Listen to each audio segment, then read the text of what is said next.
You enjoy Malang so far? Quite interesting. As someone who has worked with tourism, travel and tourism in Dubai since 2006, so I seem to find Malang as an interesting place because Why? it's a tourist city. Yes. The difference is more natural. Yeah. Unlike in Dubai, where it's a desert that is turned to glass city. So what we can say in Malang is the differences in other places which are just very as popular in tourism. For example, in Dubai, people comes to enjoy the sky ride, the tall buildings, the glass houses. And people from Russia, for example, from very cold countries that are very cold, winter, they come to enjoy the summer, the heat. Yes, right? in Dubai. In Dubai. But here in Malang, people come here because it's cool. The climate, the weather is much friendly. And if you compare it to Jakarta, it's not crowded. I don't like a crowded city. When I left Dubai to China, when I was making a choice where I would live, I checked several cities and I chose Nanjing. Yeah.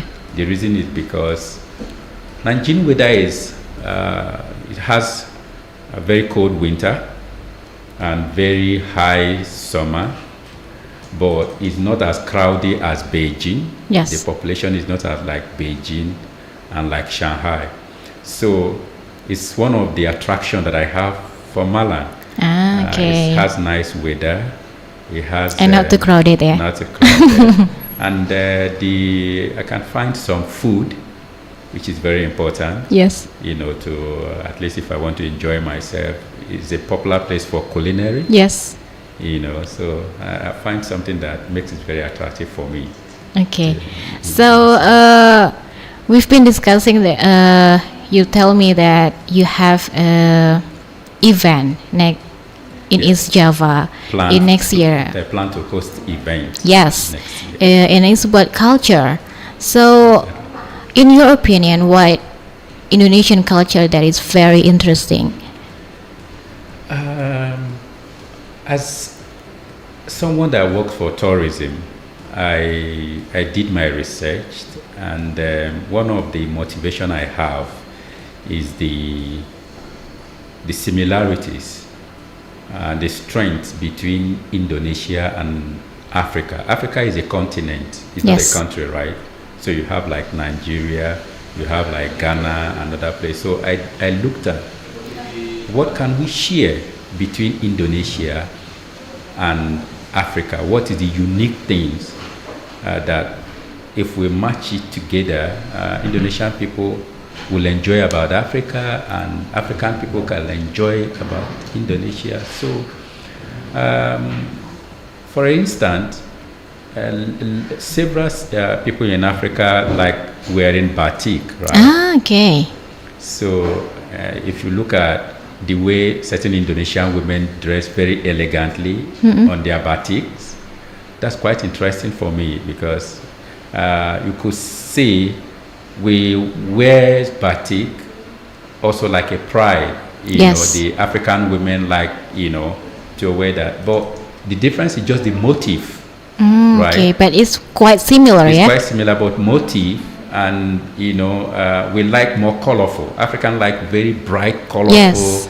Indonesians have their own pattern. The motif is different, but batik is detailed culture, in fashion, right? So that's why I looked at it. I say, I live in Dubai. It's quite different kind of fashion. And when I moved to China, Chinese do wear, but majority is like silk and the kind of westernized kind of fashion. But Indonesians, like you go to places, you see almost everybody wearing batik. Yes. So it drew my attention very deeply. And I realized, I say, we can also see something very significant, like you see cultural communication. Indonesians, like when I came the first time in Malang, we went out to eat on the streets in that day, and when we sit down, I looked around and I see people eating rice with their hand. I say, oh, interesting. I thought it's only in Africa that you see people enjoying, relaxing. They don't care about using their spoon. Yes, fork. but People we do just- too. We use our hands to eat our food. And it's young people. Yeah. You know, hardly nowadays such thing is disappearing, where young people would like to go with their spoon in everything. But here in Indonesia, that night, it was a night I saw very young people enjoying their food, and I try to pay attention. What is the combination that they're eating? They're eating rice with chili, Yes. samba, and I see them using the two hand, they tear part the chicken, and then I was like, this is interesting. It's called to see. lalapan here. This is quite interesting. In Africa, where this used to be, that disappearing, but here, people enjoy it a lot, and it brings a lot of memory Yeah. in me growing up in Africa, you know, by African family, traditional family. We enjoy that a lot. We sit around, all of us eating from the same, you know, big bowl, people using their hand. So a lot of things. That night, a lot of peace were coming into my mind. Like, I think this, what I am experiencing is quite interesting. I witnessed that in Bandung, but that time in Bandung was a conference, so I didn't have the time to really, everything was programmed for me to do and my delegation. But in Malang was a free time. I had to meet people, discuss, so I paid closer attention. Then I asked, can I go around the city, see the city life, the young? And I said, okay, this is interesting city for me. I learned a lot of things that night, and following up. And so this, why it brought me to what we could do together, what we can share between Indonesia In Africa. and I see a lot of similarities. And as I asked some of the food there, they said, oh, they have noodle. I said, what kind of noodle? Is this kind of Chinese noodle? They say, no, Indomie. I said, yes. In every African family, you could see at least if they have a child, you will not be surprised that in their kitchen, the parents will have maybe a box or a Of pack Indomie? of Indomie. Wow. So, like when I went to Dubai, one of the food I was looking for was Indomie. As I went to supermarket, I found other kind of noodle. Immediately I cited Indomie. I grabbed it because it's something that we are used to. Yeah. You know, so I found those similarities, and Okay. I think we can do So, something. Mr. Eugene, we were discussing about Indo-Africa Carnival, like some kind of festival in East Java in 2025. So, I understand it's about cultural exchange. Yes. So, in your opinion, how can we ensure that the cultural exchange promotes mutual understanding in Asia and Indonesia and Africa about our culture? That's very a unique things that we must do. In today's world, a lot of young generation, you know, basically are becoming very westernized. Yeah. And for us in Africa, we cherish our African heritage. Yes. And I see the same in Indonesia. Indonesia admire their Indonesian heritage, Yes. norms and value. I did a program in China in some universities, and when I meet Indonesians, there are things I learn about them. Indonesians like to group together. So as they are together, it's like still preserving their culture, right? I see that bond together. So I said, okay, how do we promote Indo-Africa through culture? And like I explained earlier, there are a lot potentials that we can highlight. Like I mentioned, in clothes, like I also mentioned, Indonesia food, but very important one is also in religion, right? Okay. Because Indonesia is a religious country, right? Yeah. Nigeria, for example, where I come from, is very religious country as well. Most Africans are very religious country. So it's unlike some countries where religion is not very popular, right? So these are the things that we can, think about in exchange. For example, the young people of Indonesia can go to Africa and learn about African culture. And culture is one of a way actually to showcase what is in your country. Right? Yes. You can use culture to promote trade. You can use culture to promote education, technology, right? It depends on how you want to pass your information. Yeah.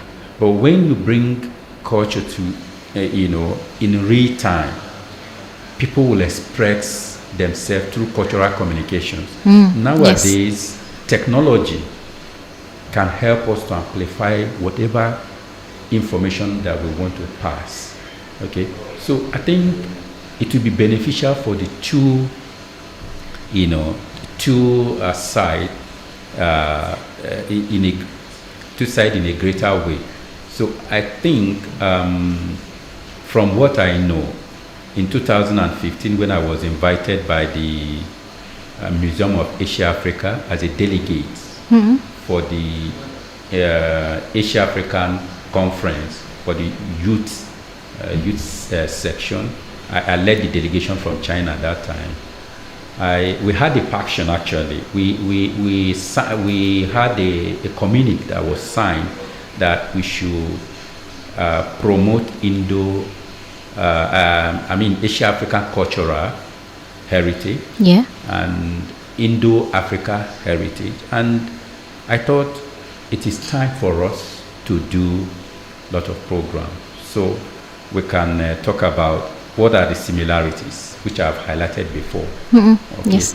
Which will be very interesting for us to know. If you go to Africa, you see several Indonesian companies like Indomie companies there in Africa, right?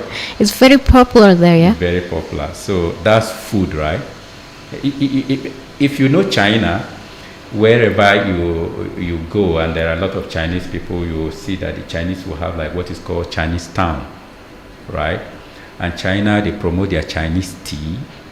Okay, they promote their Chinese kind of noodle, for example. So these are things we can, share together. So I think it will be interesting for us to do. So what goal you want to achieve with this event, with Indo-Africa culture event?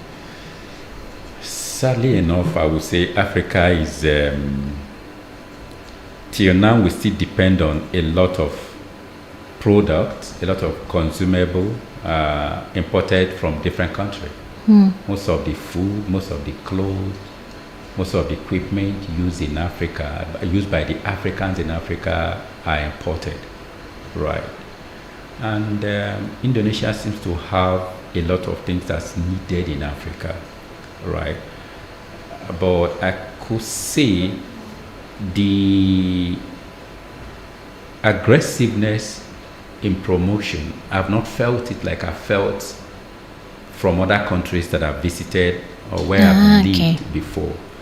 So we need to start something somewhere, because I do a lot of discovery and I see a lot of things that quite interestingly African people will know about Indonesia, which will be beneficial to many African young generation. Indonesia have in the past experienced a lot of things that many African countries experience, maybe politically or economically, right? But there is movement of growth both in education, both in technology, in Indonesia, right? So through this, we can bring a lot of African countries that is passing the kind of stage that Indonesia has passed before and currently in this stage, right? So they can learn about what is it that Indonesia did. There was a time Indonesia, for example, were having the difficulties in food, right? Yes. But today, Indonesia is exporting food. For example, Indonesia is #1 exporter of palm, right? But Africa is the center of palm, but we don't have it, right? So how did Indonesia become #1 exporter of palm in the world? So we need to learn. Indonesia is one of the countries that export cassava. Yes. Africa is very popular in cassava. Okay. So these are the things we need to learn about. You need to talk about maybe halal technology, green innovations. I discovered a lot of things across Indonesia, and I felt, okay, I think we can do this in Africa. We need to learn. So that's why I'm thinking towards what we could do. And Indonesia is very rich in music. Yes. African, as you know, we are good in music. In Indonesia, although people do not know, like, let's say Malang is very popular in football. Africa is known for football, right? So we can share each other's and learn, and so that's one of the things we want to pass. It's quite interesting about the event, and of course I'm looking forward for the event next year. So one last thing, Mr. Eugene, what message do you want to tell for our audience today about the event next year, this cultural event? Quite interesting question. I want to see what can we do in East Java particularly. I've visited different cities. Yes. Like I said, I was in Bandung. My first visit to Indonesia was to Bandung. And everywhere you go to Bandung, African is very popular. They don't look at you like you're a foreigner or you're a black person, because they see a lot of blacks there year to year if you go to Jakarta. But in East Java, which I thought when I arrived Surabaya that it would be the same, but frankly it wasn't. And if I check around from information, I know that East Java has maybe the second biggest airport. Yes, in Second biggest seaport, second biggest economy, second biggest population. And I'm like, why are we not having a lot of programs that Africans can come here? You have huge number of education centers like Universitas Brawijaya, UM, that's education, right? Yes. These are quite things that we could promote and Africans will come to. So I want us to do something that people will know about East Java. You have a lot of SME. Malang, for example, is very popular in culinary, right? Africans will enjoy food. We enjoy meeting together. So these are things I want us to. And Indonesia love music. Yeah. A lot of Indonesians sing Rema music, which is Baby Calm Down, but they don't know this music is actually, they think that Baby Calm Down belongs to Selena Gomez. Yeah. It's an African musician, Rema, who has the music and collaborates with Selena Gomez, right? So this talent we can share. We can say Indonesian youth can look forward if we have this kind of program where we can invite popular African artists. It will be enjoyable for our youth in East Java, which is predominantly, for example, Malang, academic city, right? So it's a moment that people will enjoy. So that's what I want. If let's say, because this is just a plan. Yes. But if we are going to execute this, the people in Ijava will look forward to meeting great artists that they, so those Black Panthers artists, actress, they're actually from Africa. Yes, this is from Kenya, this is from Zimbabwe, right? So you can bring such kind of people to Ijava and people meet them, and that is an opportunity. You can see an African woman wearing long batik. Yeah. Those are the things people will enjoy during that program. Yeah.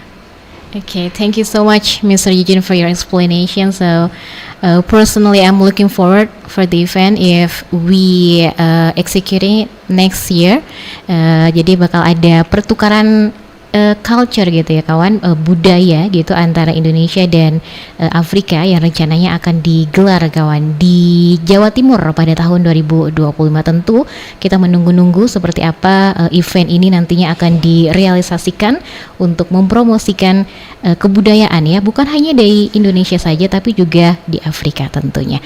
Terima kasih sekali lagi, once more time Mr. Eugene, thank you so much for coming to our Humble Radio today, dan pastinya terima kasih untuk Anda yang sudah bergabung kawan ya di program Spesial Talk Show siang hari ini. Saya Nisa Fisunani pamit undur diri. Selamat siang, sampai jumpa. Thank you.